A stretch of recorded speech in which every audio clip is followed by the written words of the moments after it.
All right, welcome to Feet in the Street, May 20th. We're here every Tuesday at Lynn's Ice Cream Yogurt More. This week we're here with Adam. Yeah. What was your last name again? Fitzham, okay. And we're here to talk about drug court, right? Because I understand it? Yeah, drug court. Okay, very good, very good. I look forward to it. Again, yeah, we meet here every week at Lynn's Ice Cream Yogurt More, 1232 Commerce and Longview. Fresh hamburger, handmade patties, fresh cut fries, milkshakes, goes on and on. Lots of great stuff here. So definitely support them. I appreciate them offering a place to host the show.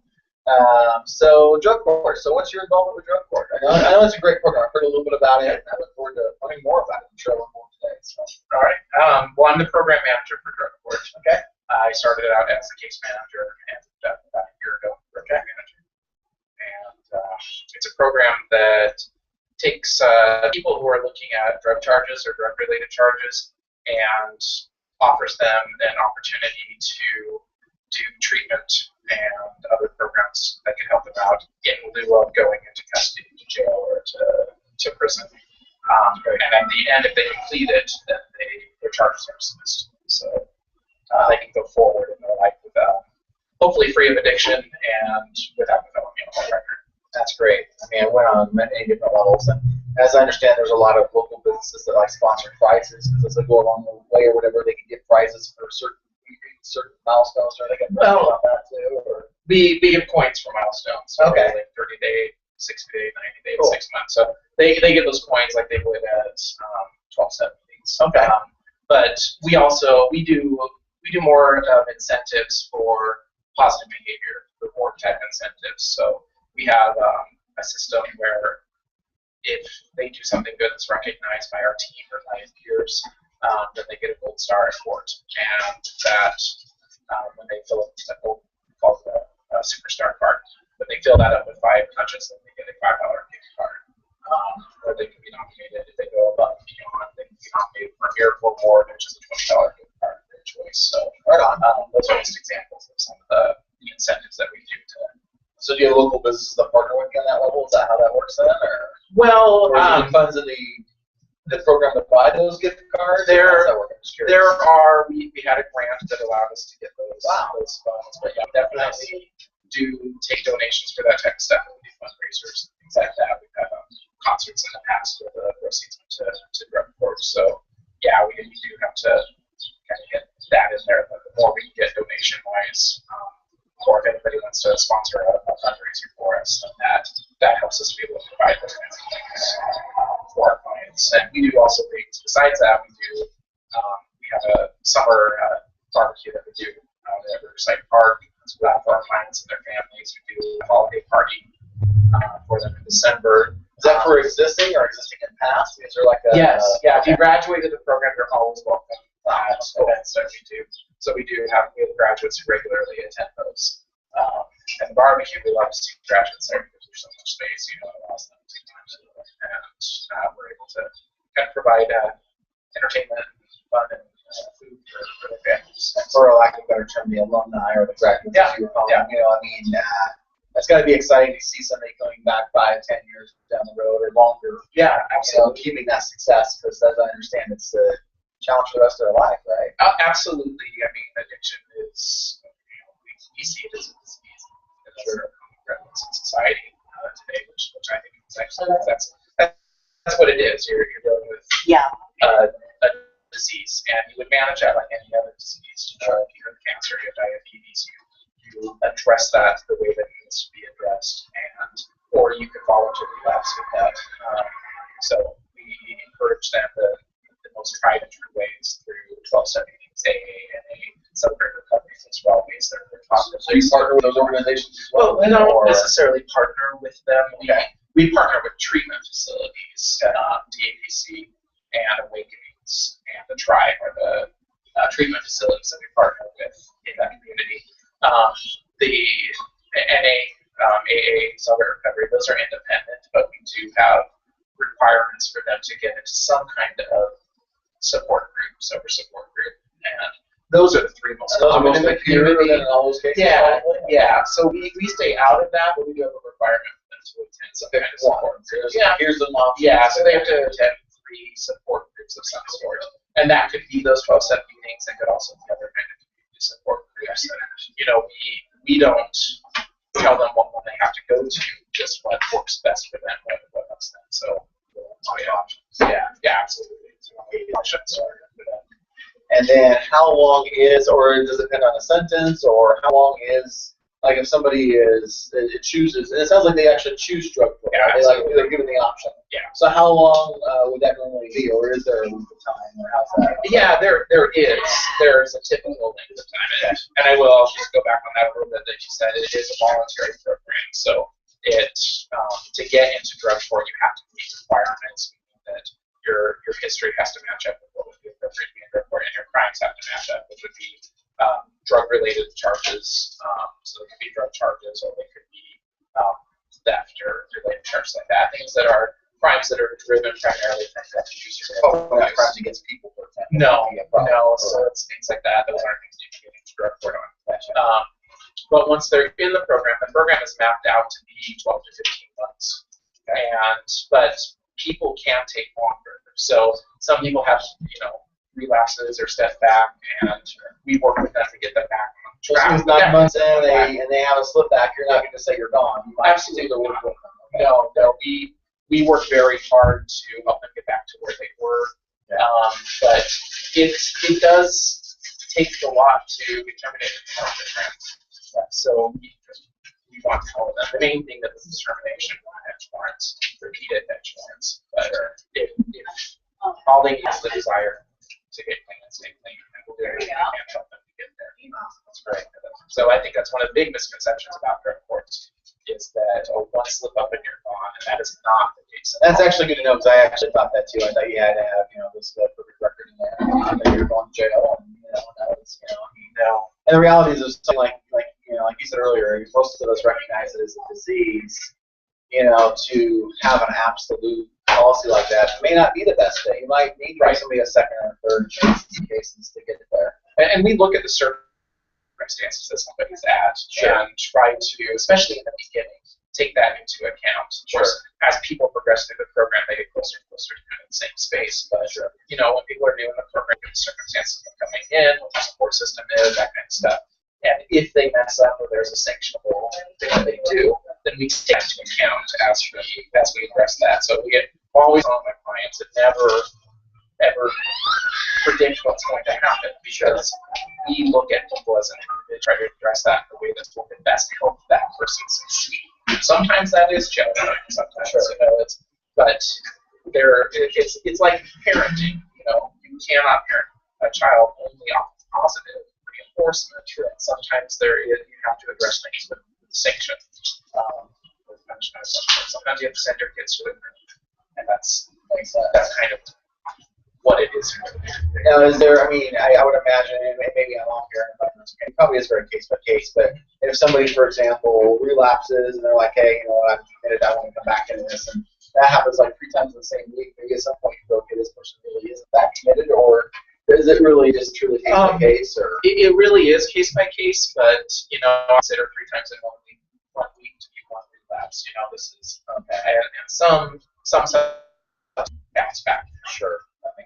When you're dealing with heroin, it's really difficult to bounce back from. So those relapses can be really hard, and it takes some work to get them back to where they were. So does drug court work with, for example, I guess the best example I can give is like alcohol. It's obviously a legal product, but if crimes or whatever, because of maybe they got too far with it, is that something drug court would get involved with at that point? Absolutely. No, absolutely. We don't discriminate what the substance is, because substance abuse is the issue, and not whether the substance is classified as a legal or illegal substance. There are people in the program who may have had some drug substance abuse, but their main issue of addiction is alcohol, and that's not uncommon to come across. Unfortunately, in our program, most alcohol-related crimes, unless it's theft, are not something that meet standards for drug court, DUIs, things like that, because that is a very potentially lethal crime. Now you're talking about a crime against people, potentially. Yeah, potentially. So even if you got a DUI and you didn't harm anybody, the potential there when you get behind the wheel under the influence of alcohol or any substance really is potentially very damaging to other people. So just looking at possibly negligence. Yeah. So there are other programs out there to help people with that, the drug court and stuff. And there are DUI courts. We don't have one in Adams County, but it's seen as something that's potentially very damaging. And I wonder, I mean, it's kind of on a side note, but yeah, you can kind of wonder if DUI court wouldn't be beneficial because you think of I mean, I don't know, I got even heard there's a move in the state, I don't know if it's true or not, but somebody was telling me one day that they're thinking like a first-level felony. And it's like, wow, that could really dramatically affect a person's life. And I'm not saying that it's okay in any shape or form, because obviously the damage they can cause could change somebody's life forever and their life forever. Right. I mean, it is. I have to say that even though we don't have a DUI court, I think that there is a lot set up in our community through the prosecuting attorney's office and deferral programs to help people with their DUI. So even though we're dedicated to it, there is a lot in the community to help people, because if somebody does get a DUI for the first time, that definitely is a standard fee to that. And I think the DUI is as kind of every man's problem, because anybody who doesn't have an addiction problem could have too much to drink and drive and not realize that they're at a point where they shouldn't be driving. And so I've seen people who you wouldn't think would get that do. So, if people think they're at a place where they're okay and they don't have to like drugs, every man's drug, so to speak, to me is the painkillers. I mean, I've seen celebrities absolutely in the last few years. Rush Limbaugh's probably one of the more famous ones, lost his hearing due to use painkillers. So, and I see that the history of a lot of them come to us with the heroin addiction is it started with painkillers, and it started innocently. I think that's sad. You think you started with a prescription? Yeah, a professional telling you to read this product. Yes. And it's that way. Yeah. So. Yeah, it's unfortunate. Yeah. Go that way. So anybody can find themselves wrapped up in addiction, and it's scary.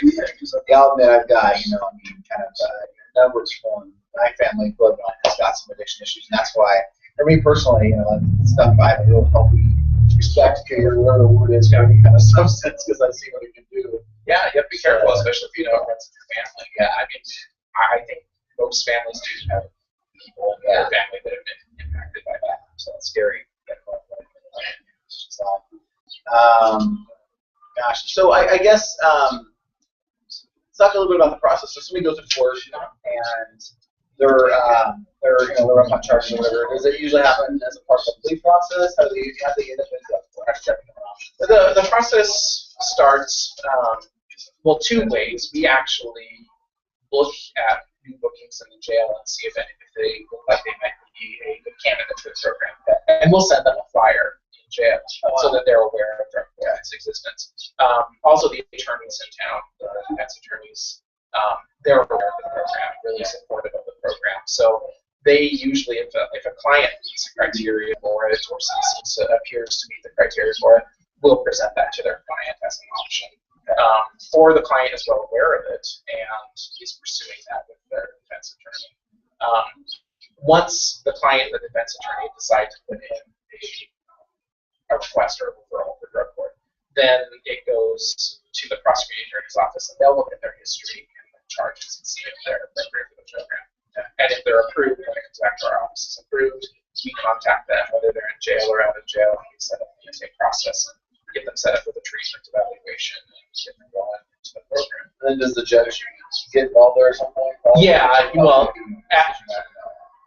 once the prosecutor has said that they approve the first degree drug court, we've done all the screening and we say, yeah, they're good for the program, the judge will sign off. Sure, at that point, when they're before the judge for the final signing of the drug court, the judge could stop it at that point, but I can't recall a circumstance where that's happened.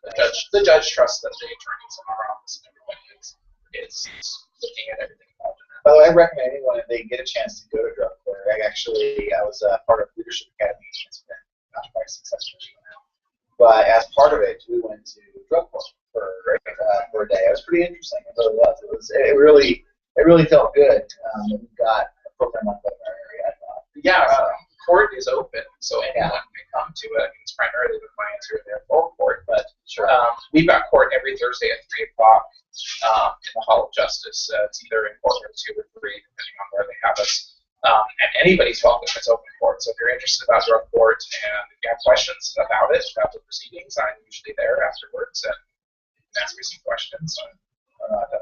If you look kind of familiar, I'm wondering if you weren't there when we came to it or something. Very possible. Well, within the last 3 years, I probably was. Okay, let's be on that. So okay, no, I started about 3 years ago. Fair enough, fair enough. Yeah, pretty cool program. So, gosh. Well, one thing I want to mention. Okay, good. I'm excited. I'm excited that I'm here in May because May is National Drug Court Month. Oh, wow. And we actually had a proclamation from the commissioner signed a couple of weeks ago, naming May as Cowles County Drug Court Month too. So for local community, it's Drug Court Month, and on national level, it's Drug Court Month. So we have a graduation tomorrow that I'm pretty excited about because for the first time we are, and it just happened this way. We actually didn't plan it for Drug Court Month, but we're combining the 3 programs. There's the adult drug court program. There's a hope court program, which is a dependency court for parents that are that have had their children taken away dependency courts to get them back. And then there's a juvenile court. And so we're actually having a combined graduation for all 3 of those. It just so happened. Drug court, we have regular graduations within quarterly. For the other 2 programs, they're smaller than the adult drug court program. So we do graduations pretty much as they come up. So it just so happened that we had people that go through those programs ready to graduate together. So pretty excited about that. We've got graduation is tomorrow, May 21st, at 2 p.m. at the Commissioner's Hearing Room in the Cowles County Admin Building. So if anyone wants to come to that, I don't know if this will be on air, but if it is, it's live, and then they also record it and have it. Oh, okay, great. Great. So if anyone wants to come to that, you're welcome to join us. Okay. But yeah, we're excited to have all 3 of them together. There could be some hiccups because it's the first time we've done that, so we'll just see how it goes. But I'm so like to roll with punches. That's awesome. Now you mentioned about a new national drug court. Yeah. So obviously do most communities have these then, or? I don't know if I can say most, but the last number I saw was something around 2,700 drug courts across the nation. Wow. So that's by drug courts. That could be adult drug courts. That could be the dependency courts or family courts, juvenile, TY courts. So any kind of therapeutic court is what they're called. So some along those numbers, it's probably a little bit higher. But I think that number's a couple of years old. So I'd say we're probably pushing 3,000 drug courts across the country. So now we hear commonly that we have some of the highest drug issues in the state or whatever. I mean, do we have a higher burden with our drug court in some areas, or is that even a factor? Or? No, I've never seen it as a factor. Okay. Yeah, I mean, I don't. Sometimes I question if we're really as bad as a lot of times the perception is. Maybe it is. I don't know. I feel like Portland media comes down here only when there's bad news because that's what they're supposed to report. Right. That's like something worth coming down for. But I mean, I lived in the Portland area, and my perception is there's areas in Portland that are worse than Longview. But maybe I'm wrong. I don't know. Well, I can speak to that as a local. I grew up here. I never saw it. That wasn't what I was exposed to. Sure. So I didn't see this side of what people think Longview is. I always had a very positive experience here. So I got a job at POC a couple of years ago, and that's where I started to see that side of it. But I mean, I need to see that side. In the people who are wrapped up in crime in this community, a lot of it is drug related, and so there are a lot of very good people that got wrapped up in bad choices. Sure. And that's kind of what drug court does, is try to unwrap them from those bad choices, show them that there is a way to continue in a productive, positive life, and kind of break the chains of that addiction, and show them how to manage that addiction and to go forward without the fear of that addiction. That's cool. Yeah, there's a lot of good in this community. And with a community that has a high drug rate, there's also a really strong recovery community. I can't speak highly enough of this recovery community here in Cowles County. So I guess maybe in recovery, what kind of success rate is there? I mean, that's kind of tough. Some people might have to go through time, so maybe, I don't know, but it's what they've measured for the success rate is people who have graduated the programs and people who have been in the program that didn't graduate, were either terminated or dropped out at some point. Sure. And then measuring people who have qualified for the program but chose not to go in it. So there's been plenty of national research done on that. We're actually working on our own research right now that we should be wrapping up soon. But what they found in that study is that the term recidivism, that means people who have offended and then re-offended in the future, so they're returning back into the criminal justice system, that among people who complete drug court after 3 years, 3 years from graduation, there's about a 70% success rate. Wow. So, which is much higher than people haven't. It goes down in increments. People who have who were in the program but did not graduate, there's even an improvement where we see about 50%. And then people who qualified is about 25, but the rate is about 25. So you see a reversal there. So it is a successful program. If the person's not dedicated enough to go into the program, then that's obviously difficult. Yeah, they're most likely not ready to give up the lifestyle that they have. But what I find most interesting about it is people who enter the program and don't succeed, still there's a higher rate that those people continue to do it after drug court. And I've seen it. I've seen people that did not end up graduating, but were able to still find that support and turn around and manage their addiction. That's cool. Yeah. I guess another question, I'm guessing maybe this isn't through drug court, but if there's someone out there, for example, I know someone, I see him walking down the streets, and I just go horrible when I see him because he owned a local business until about a couple of years ago, and now he's on heroin, and the guy's literally looks like a skeleton walking down the street. It's sad. For someone like that, obviously he hasn't been arrested, so I mean, he would go through the drug court system, or maybe is there an option, or is there other resources if the person was ready? I mean, I'm not saying I don't know if he's ready or not, but I guess I'll just kind of leave it. Okay. Let's see what you got. Felony crime that's drug related, sure, then there's nothing we can do for them at drug court. If they called us and they were looking for resources, I could definitely look in the direction of resources. But if they are ready to seek help for their lots of places in town that could help them, any of the treatment facilities, DAPC is very prominent in this town. We work with Awakenings, we work with Tribal. Those are if somebody's struggling with addiction, I would say walk into a treatment facility and ask for help. Is there a cost for people to go into those, or they will work with them to find out? Yeah. I mean, there are a lot of resources for somebody to get help. Sure, there are costs. The treatment facility has to make money to be able to succeed and stay afloat to help people. But if they have no resources, they're going to find state or community resources that will help them with that. So I would say never let finances hold you back to my treatment. That's the only thing that you're like, I'd like to go to treatment, I can help, but I don't have the money. Don't worry about it. Go and let them find what resources can help you because they're experts in that. And obviously it's better to get the treatment before you end up in drug court. Absolutely. That's the goal, right? That is the goal. Absolutely. Yeah. So now if somebody goes to the drug court program, obviously there's some expenses there. I mean, does the person that's going to the program, is there any cost to them? Does it depend on their financial situation? How does that work? There is a cost. There are costs associated anytime you pick up a charge. Sure. And so those are the costs. And actually going through drug court is less expensive than if you would typically go or something along those lines. The cost is $1,075 for the program has to be paid off before you graduate. So we work with them after they get into phase 2. There are 3 or 4 phases. But when you think about it, that's also not Yeah. Yeah, and we only require $25 a month once they get in phase 2. We say don't worry about payments, but don't worry about it. We're not focused on getting you to a healthy spot. And then in phase 2, we encourage them to get a job and start making those $25 a month payments. But then they have to have it paid off by the time they graduate.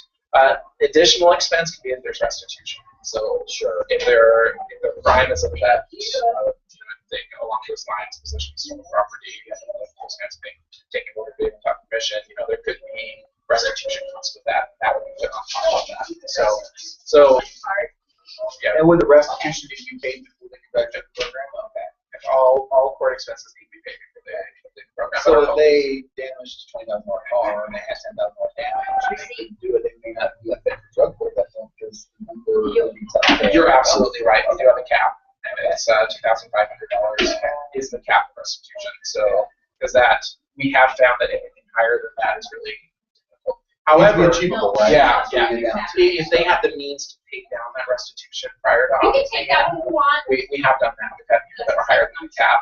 They were able to pull together money to pay off part of their restitution and get it down below 2,500. So it doesn't mean 100%, but you do have to have a solid plan that's paid down before you enter the program. Makes sense. Yeah.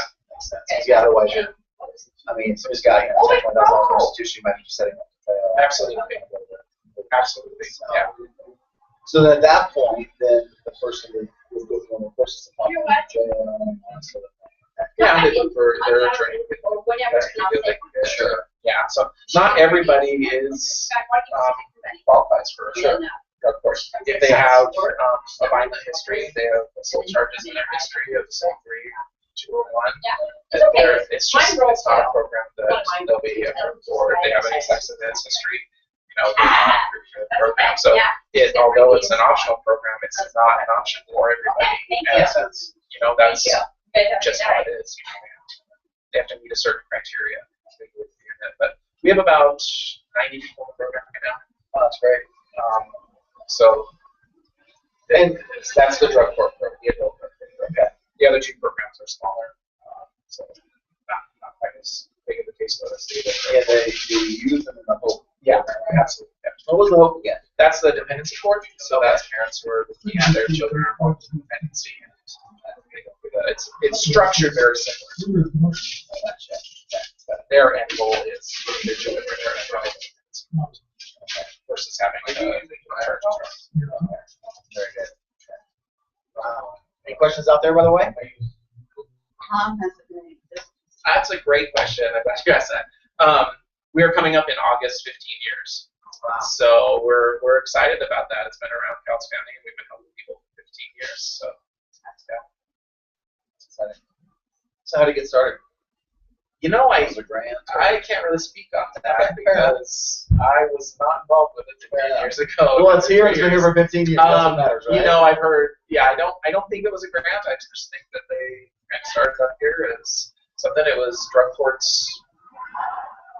This is crazy. Drug courts really started to become a little bit more popular back in the late 1990s. Started at 1990s. So we were kind of cutting edge with that. We jumped on that bandwagon pretty quick. I know it's been probably at least 5 years ago. There was talking about there was an initiative to bump the sales tax numbers to 10% to help with drug-related areas. Is that going to help in the drug court as well? Yes. Looking at something to, they're still looking at bringing something back to maybe help. That actually happened. Okay. It was November of 2011. It was voted in. It was 1/10 of 1%. Oh, good. Okay. So it's a very small amount. Okay. Like $10 on $10,000. It's a very small amount. But that's bringing in over $1 million to our community. Wow, and drug court.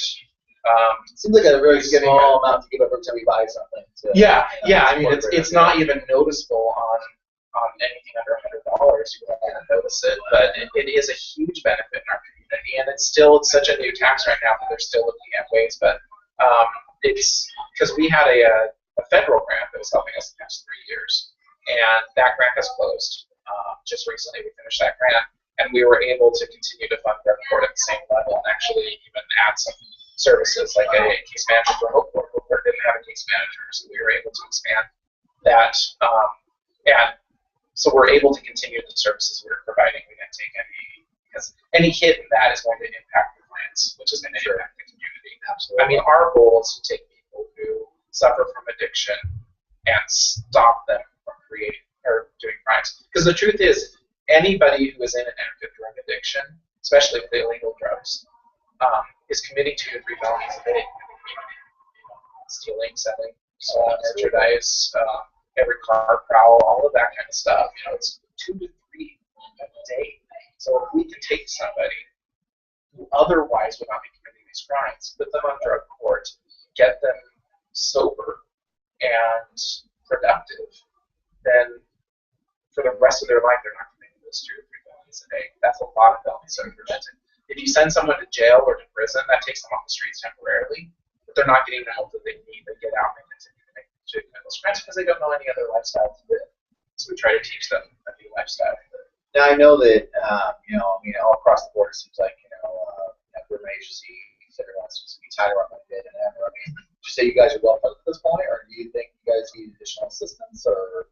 Well, at this point, for the function of running the courts, we're at a good spot because we're at 10%. The only place where if you see us fundraising and think, oh, they got that 1/10 of 1%, there are limitations on what we can spend that money on. So things that support positive activities for the clients, things like that's where any kinds of donations or any, to see people doing a donation drive for us or something like that, then that's a fundraiser. So that's where that goes. That money goes back to the clients in activities and incentives and things like that. So another question, I'm just kind of curious because there's the new initiative that's going to make marijuana legal. And so is that going to impact you guys in any way as far as people that want to come to the system, maybe moving now, or Well, sure. I mean, marijuana. The whole thing's marijuana. interesting anyway because it's still federally illegal. Yeah. So how can it be legal? I know it's kind of confusing. But It is. Federal law typically trumps state and local law. Yeah. We're getting into politics here, but Sure.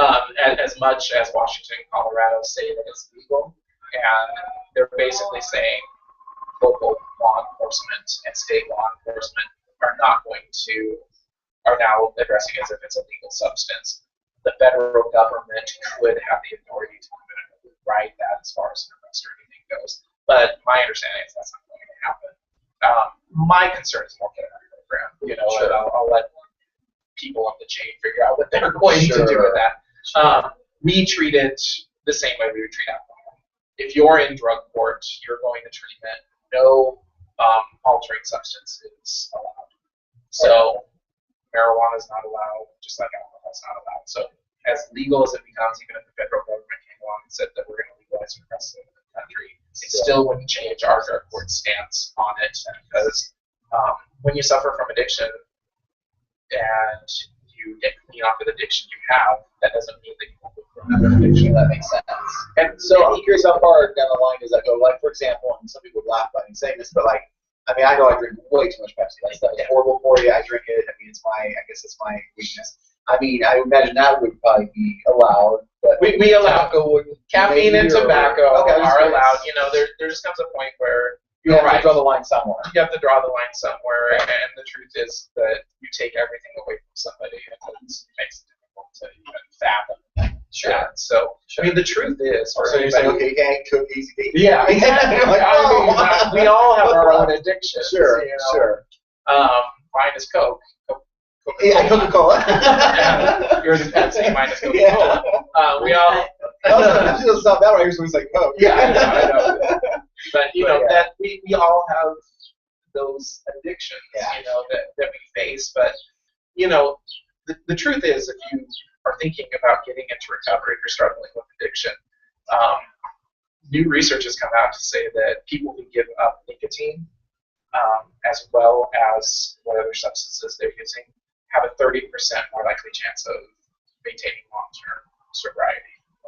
No research on caffeine that I'm aware of, but with nicotine. So if you give up your substances that are illegal, or marijuana or alcohol, and you continue to smoke, you are less likely to maintain sobriety, according to some research. Interesting. But I know plenty of people who have long-term sobriety and continue to smoke, so I'm not saying that that's I think part of that, though, for me, I feel like is, I've often said, I feel like I have an addictive personality. I don't do anything halfway, which sometimes is good, so it's bad. If I start working out, about a month ago, I was in the club doing, 2 hours of cardio a day. I mean, who does that? Going nothing to 2 hours. Right. I don't drink a can of Pepsi a day. If I'm getting the Pepsi, I'm drinking lots of it. And that's why I have such a fear of alcohol, for example, because I know that I don't do anything halfway. Right. So I wonder if, just at that point, it's like a cycle of addiction. So if you're addicted to tobacco, and, it's just another thing to be. It's shifting. I think it's human nature, and it's shifting any addiction that has a negative impact on your life to find addiction, so to speak, that have a positive impact on your life. So it's far better to have an addiction to a daily workout than it is to a daily substance abuse. In fact, it was interesting. I was talking to the owner over Forever Fit, Greg Price, over there, and he was saying that they have a lot of people that were ex-addicts to alcohol, substance, whatever, and they have found a way to turn that addiction into a new addiction. Absolutely. And actually, he said he has found that people that will choose to get addicted to exercise, for example, actually have a better success rate because they found a way to take their addiction and put it to something. Yeah, absolutely. And we encourage that our clients because that's a positive place to put their mindset. So I totally agree with that. Makes sense. Gosh, where should we go from here? Any other questions out there? Anything I haven't covered? Anything you're kind of like, oh, that's like your Not really with drug court. I think we did a good coverage of that. I mean, if anyone has questions about the program, look us up online, Cowles County Drug Court, and you'll find phone numbers to contact us. Our office is glad to answer any questions that even the public may have. So we want people to be aware of what drug court is and how we're helping the community. We certainly don't want to be a drain on the community. We want to help the community. Not every story ends with a happy ending. Sure. I think we have a lot more stories anyway. So it's like overall 70% success rate. That's only for our area, but it's a national. That's a national number, and that's a pretty amazing number. We'll have research coming out soon, hopefully in the next couple of months by the end of summer, that will show more what our success rate is, given a snapshot. I don't know how many people would agree with me, but I feel like even if the success rate was, almost a flip, even 30%, obviously that wouldn't be as exciting as 70%, but just to know that people are being impacted, that we are making a difference for some. We are, and people don't realize that the recovery rate is not high for people who are doing it on their own. So if somebody who is seeking help for their addiction on their own and walks into a drug treatment program, the chance that they'll make it through that program, I believe, and if anyone out there, if I'm wrong with these numbers, please call me and let me know. I believe it's somewhere around 12 to 15% actually make it on their own accord. But when you take another, like the court and drug court, that is giving them more tools, more resources, and telling them that you'll be in trouble if you don't go to your groups, and that kind of allows them to do the program, to go through the treatment, and sure, they have that fear of sanction in there, but it gives them that chance to persevere farther than they would have, and I think that's why we have a better success rate. You get a structure, you get a system, you've got kind of accountability, you've got all those things, all built into there. And we kind of back for a fitness example, we think about it, people that have a trainer usually have a lot more success than people who don't. You're supposed to be there at a certain time. He's going to tell you what to do, so push you harder. You have a trainer, you have friends that work out, you're going to be more likely to do that. We also take their approach of, some people take their approach of prove to me that I'm wrong. I don't think you can do this, prove to me that you're wrong. And I've seen that from people, but I can see that. We really push we know you can do it. We've seen plenty of people succeed in our program and continue with success. So you don't have to prove to me you can do it, because I know that you can.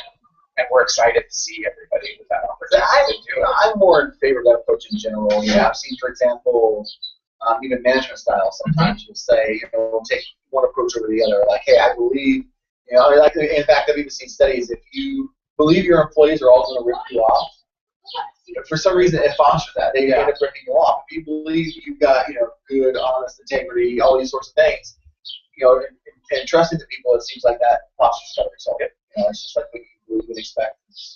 It does. We've seen research on it, and there's even drug court research on it. That drug courts that foster an environment that you believe that you can do it are far more likely to see people succeed. Well, you think about it too. Up to this point, they've probably had, at least more than a few people that have told them they can't do it. Yeah. People that have said, you failed as a time, people up on you, people, up on them all the way around.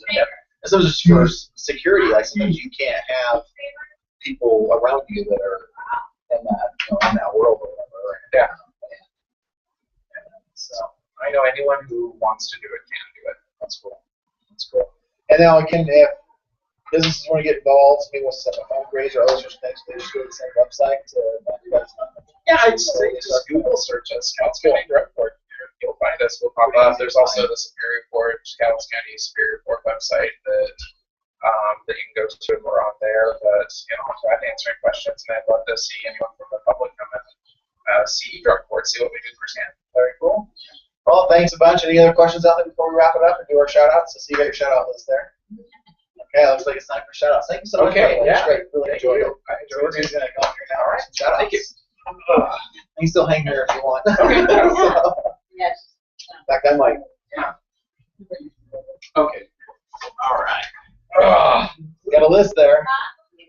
I got a big list here. Oh boy. Check it out twice. And it looks like I have a new one on here. Oh boy. 2 new ones, actually. No, let's see what. I'll tell you when I get down to the name. Shout outs. It looks like I'm not looking at the paper here. Ray from Kelso, or Longview, whatever, from Washington. Anna Ricketts from Washington. Rachel from California. Elisa from Washington. Aaron from Washington. Michael Bashard from North Dakota. Renee from New Hampshire. Connie from Georgia.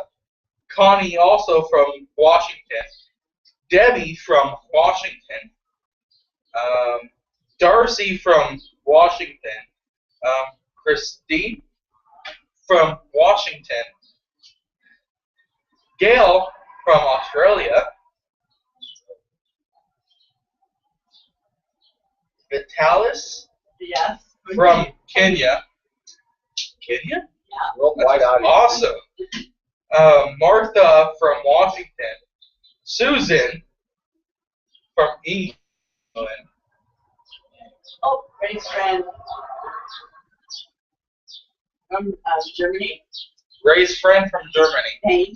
Dane from Germany. You should have put that on here. I forgot. Now. And Nate. And yourself. Oh, I wasn't supposed to read that. Next week's guest is Richard. Rich. Not Richard. Rich. I can't pronounce his last name. Rich H. What does he do? He plays jazz music. He plays jazz music. He's from Mark Morris. And he's from Mark Morris. He came, graduated with Ray in 1980. And graduated with Ray in 1980. Very cool. In the 80s. And he lives in Seattle. And he lives in Seattle and he's coming down. Who's host? Right. Ray's hosting. Woo. Very cool. Wow, we got a week ahead of us next week. If you want a good burger or a shake or ice cream or whatnot, come on down to Lynn's at 1232 Commerce. I think that's it. Any events? Evelina's. I told you about. Oh yeah, Evelina's event is coming up On the 30th. on the 30th. At Jozo's Coffee. JoJo's or something like that. Zojo. Yeah. Zojo's. Yeah. There we go. Zojo's Coffee. What's her event? It's for Miss Wheelchair Washington. Oh, very good. Help send her to To help it's for the Miss Wheelchair Washington to help to send her to California, I think. Like a national contest? Yes. Or, that's Yes. exciting. I'll tell you more about it next week, actually. When I read up on it. That's so cool to have, her from Longview and everything. Yeah, that's great. She was in the cabaret last week. Yeah, I remember she was doing a lot of the makeup work. Wasn't she? Yes. I think Some of the makeup work and did a couple skits. Is Very that good. over?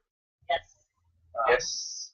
Okay, that's cool. Well, the cabaret's over, so you can't really go to that. Any other events coming up? Yeah, 9 to 5. Yeah, 9 to 5 down the street. 9 to 5 is coming down the street at Stage It's open right now. Actually, it is open right. Okay, it's probably not open right now. but it's probably going to be open this weekend. The next 3 weekends. The next 3 weekends, Friday, Saturday, and Sunday. Friday, Saturday, and Sunday. Friday and Saturday, 7:30, and Sunday at 2 o'clock. Friday, 7:30, and Sunday at 2 o'clock. Where do we buy tickets? Where somebody buy You can get tickets? them online at Chambers Northwest. They are selling fast. They've pre-sold most of the shows out that come up. So we want to So get your tickets now. Buy your tickets now at stageworks.com. Ticket prices should be on there. $15. $15. And I think that's the only event going on right now. Brightway RV on the 21st of June. It's an all-day event. It's called Rods and Dogs. It's a car show. It's a fundraiser for someone local with cancer. I don't remember exactly who they're helping this year, but this is third year event. So they having it down here. And no, it's actually over at Brightway RV, which I believe is 1290 Walnut Street, and over in Kelso, kind of close to the Kelso Dairy Queen, if you know where that is. But yeah, great event. I encourage you to come. All right, show up there, have some fun. Do you have any events coming up, Lynn? That you know of? Just for that show, and the rest of them, that's the first of them. That's July. Oh, we'll see. We're good till then. All right. Join us next week. Until then, enjoy the nice weather. Shout out to my Portland Trailblazers. Good job this year. Didn't go as far as I wanted, but further than most expected. So ready for next year. There you go. There you have it. Yeah. That's the way the cookie crumbles. All right.